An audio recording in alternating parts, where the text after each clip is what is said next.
So let's get started. Let's talk about the new album, Lickety Split. Album number 6. Yeah. Don Was put this out on the Blue Note record. Very congratulations on that. Thank you. Talk to me a little bit. It's joy, freedom, and energy is what it's described as, and I'd say that pretty much nails you right on the head. Well, yeah, I mean, that's what it's about. It's about bringing joy. I mean, you see all the depression that's going on around the world today. Everybody's depressed, everybody's pissed off. So we just like to be, I like to be one of the ones that's always bringing joy and happiness to people. Spreading more love.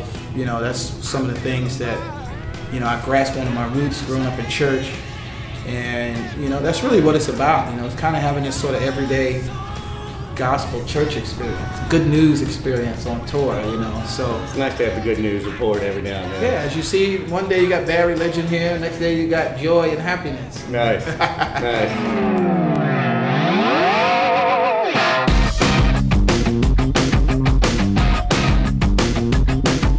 Is it similar to the church experience? I mean, can you equate the energy at a big festival to the House of God experience? Yeah, I mean, kind of, sort of. I mean, universal?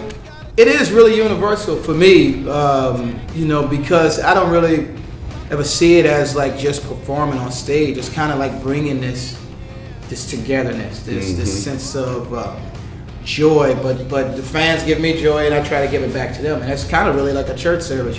Somebody starts singing and the next person jumps up and somebody's happy and the next person says, hey, yeah, and everybody starts feeling good, and that's really kind of what I like to do being on tour.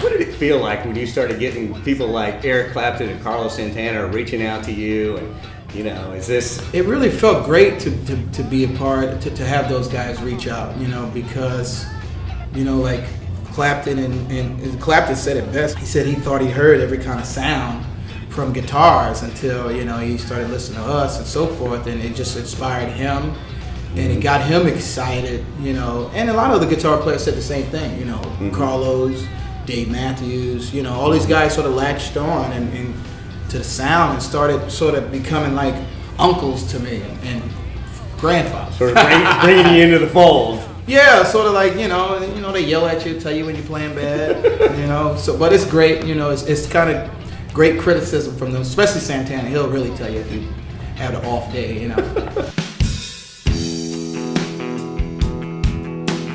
Let's talk about your youth camp.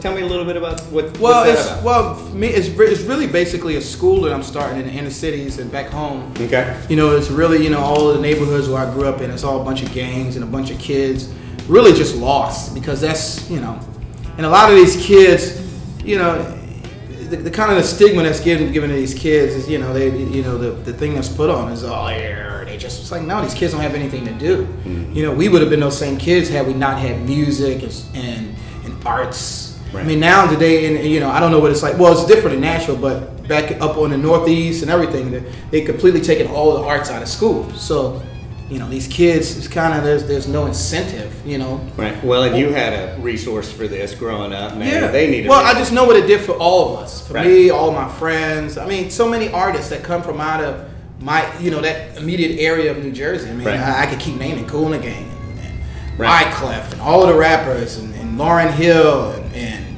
Bon Jovi. All those people come from out of that area. And now to see there's no kids coming out because there's no arts and music there.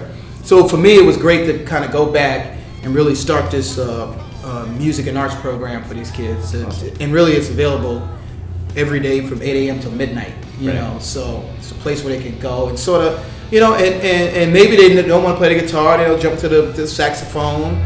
Or, now we started, other things as well. Like, we have electricians and plumbers come in for these kids and kind of, hey, let me show you something over here.